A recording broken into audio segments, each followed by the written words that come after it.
रहीम अस्सलाम वालेकुम dear students. आज हम बात करते हैं एटॉमिक स्ट्रक्चर के अंदर एक्स रेज के ऊपर। एक्स रेज की डिस्कवरी की, उसकी वो बात हमने कर दी। अब हम आते हैं प्रोडक्शन ऑफ एक्स रेज की बात करते हैं। तो रोएंटजन मेथड में हमने क्या कहा कि जब कैथोड से हाई स्पीड इलेक्ट्रॉन चले जाता है एनोड के टारगेट एनोड जो होता है उसके ऊपर स्ट्राइक करता है, तो क्या करता है, उधर से एनर्जी एमिट होती है इन the form of X ray photon. तो उधर से एक्स रेज प्रोड्यूस होते हैं। तो वो जो क्या नाम था उसका, रोएंटजन, उसने ये बात की कि ये जो रेज हैं अननोन रेज हैं और हर मटेरियल के अंदर पेनिट्रेट होते हैं, ठीक है। तो उस वजह से उसने उसको नाम दिया एक्स रेज। एक्स जो साइंटिफिक एक कोएफिशिएंट सा है जो हम यूज़ करते हैं उस चीज़ के लिए जो अननोन हो, ठीक है ना। तो इधर रोएंटजन ने इसको नाम दिया एक्स रेज, यानी वो रेज जो कि अननोन है। तो वो तो हमने वैसे ही बात कर दी। अब मैं ये हम एक्सप्लेन करते हैं कि भाई एक्स रेज तो टारगेट पर जब इलेक्ट्रॉन स्ट्राइक करते हैं तो प्रोड्यूस हो गए, लेकिन किस तरीके से प्रोड्यूस होती हैं ज़रा थोड़ी सी डिटेल में आगे जाते हैं। तो एक्स रेज प्रोड्यूस होती हैं बाई टू मेथड्स या टू प्रोसेसेस। एक प्रोसेस को हम कहते हैं ब्रेमस्ट्रालिंग प्रोसेस और दूसरे को हम कहते हैं एनर्शियल ट्रांजिशन। अभी इन दोनों को हम ज़रा थोड़ी सी डिटेल में पढ़ते हैं कि ब्रेमस्ट्रालिंग प्रोसेस क्या होता है, ठीक है ना। तो ब्रेमस्ट्रालिंग प्रोसेस जो होता है हमने लिखा है कि ये एक इम्पॉर्टेंट फिनोमेना होता है एक्स रेज की प्रोडक्शन में, ठीक है।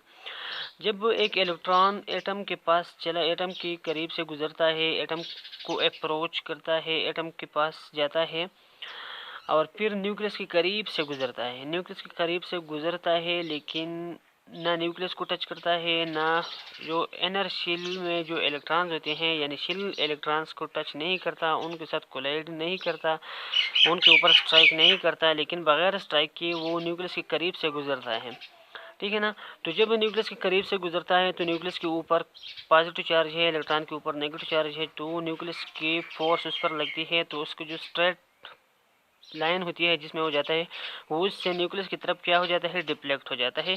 और इस डिफ्लेक्शन के दौरान वो क्या होता है, इलेक्ट्रॉन स्लो हो जाता है। जब इलेक्ट्रॉन न्यूक्लियस के करीब से गुजरता था तो इलेक्ट्रॉन को स्लो कर दिया न्यूक्लियस ने, और जब न्यूक्लियस ने स्लो कर दिया तो उसका क्या हुआ, डिफ्लेक्शन हो गया किस तरफ, न्यूक्लियस की तरफ।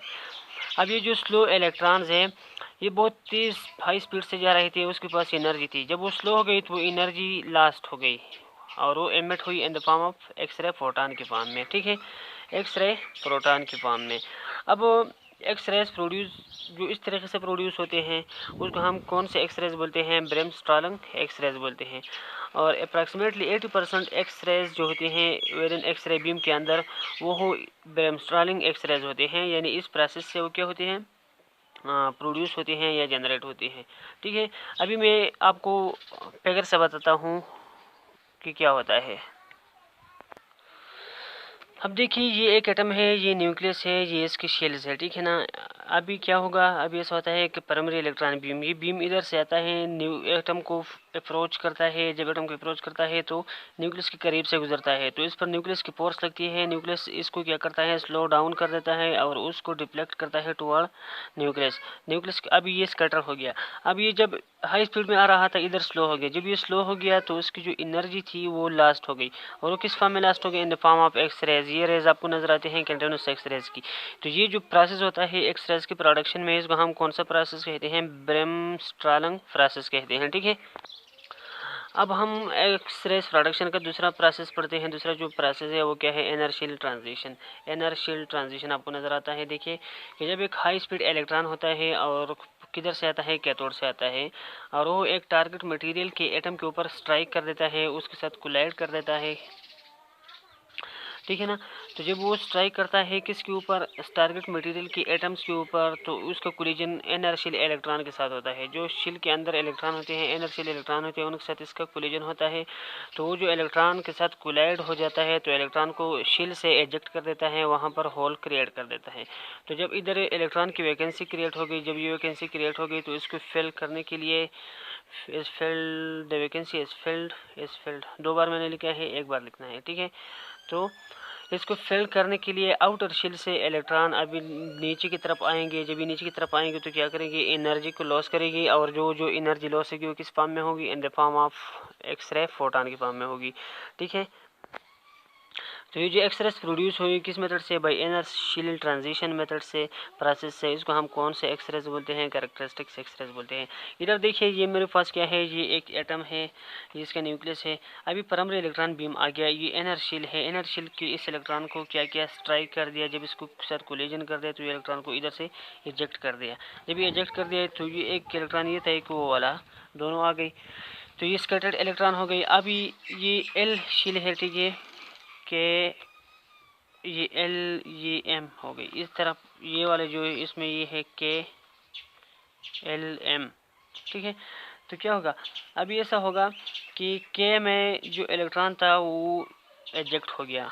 अब उसकी फुल करने के लिए अपर से हायर एनर्जी लेवल से, हायर ऑर्बिट से क्या आगे इलेक्ट्रॉन आके उसको फिल करेगा।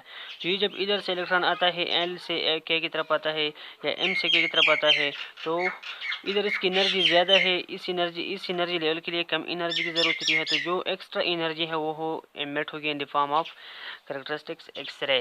तो ये जो दो प्रोसेस है एक्सरेज की प्रोडक्शन के लिए वो हमने पढ़ ली पहले। अगर आपको समझ में नहीं आती तो मैं आपको फिर बताता हूँ कि ब्रेमस्टालिंग प्रोसेस में क्या करते हैं कि प्राइमरी इलेक्ट्रॉन आता है, एटम को अप्रोच करता है, जब न्यूक्लियस के करीब से गुजरता है तो न्यूक्लियस उसको स्लो डाउन कर देता है। जब वो स्लो डाउन होता है तो उसके पास जो एनर्जी थी वो एमिट हो गई और वो न्यूक्लियस की तरफ डिफ्लेक्ट हो गया। अब ये जो एनर्जी एमिट हुई वो किस फॉर्म में हुई, in the form of continuous X-rays की फॉर्म में हो गई। ठीक है ना, ये एक्सरेज हो गई।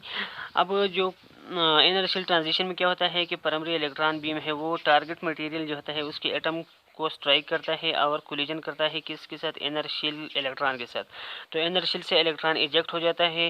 फिर क्या होता है, जब होल की रेट होती है, वैकेंसी आ जाती है, तो हायर शेल से क्या होता है, इलेक्ट्रॉन नीचे आते हैं।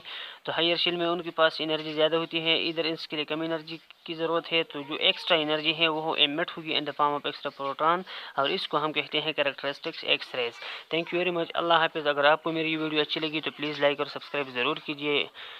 अल्लाह हाफिज़।